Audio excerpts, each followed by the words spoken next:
Monday, when Grandma took her last breath and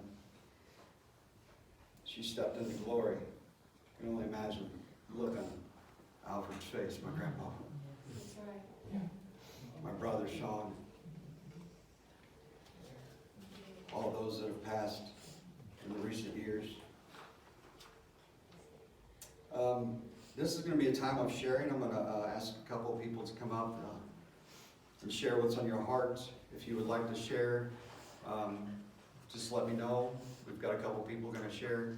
But if you have anything to share, a couple words, anything, any memories that you would like to share just with the family, you guys are more than welcome to do it at this time. I'm going to invite Jennifer up this time to share what she has.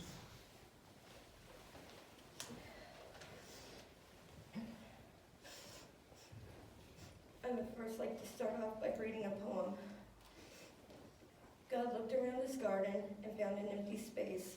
Then he looked down upon this earth and saw your tired face. He put his arms around you and lifted you to rest.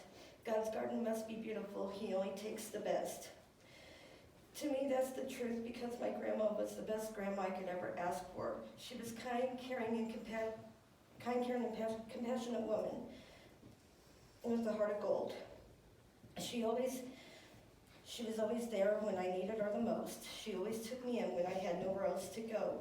No matter how mad she got at me, I always knew she loved me and only wanted what was best for me. She loved her entire family unconditionally and worried about everyone constantly. With all that said, and Grandma, I want to say I'm sorry for all those times I made you mad.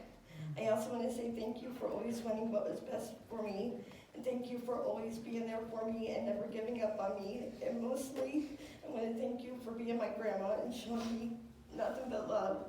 I will always love you and will keep my memories with you in my heart. I love you, Grandma. I miss you. It's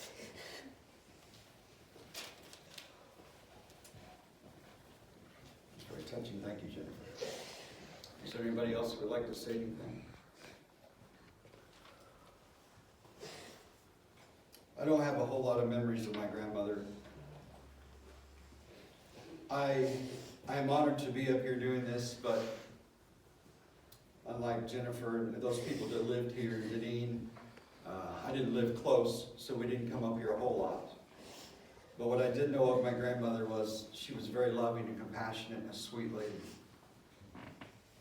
And I guarantee you one thing, if you came to her house, you were going to eat something.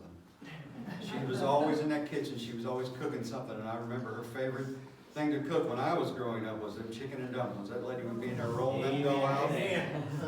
She'd be in there rolling that dough out, and hey, she'd be dipping her finger in there and tasting it. Hey, that lady could cook chicken and dumplings. Amongst everything else, cream pies, and hey, if you left her house hungry, you had a problem. She would even send some home with you. Oh yeah, she'd send a whole plate home with you. Grandma was always sweet, always very kind and generous and loving, and man, she loved her family. I don't think I've ever seen her mad. Of course, I went around her a lot, but she was just a happy woman. She could get mad. Oh, I bet she could. But my memories of her were always good. It saddens my heart.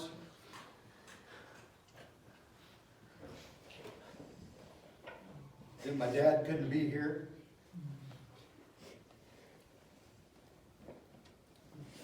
My dad has made choices in his life that has put him somewhere that he can't be here. But I stand in his place.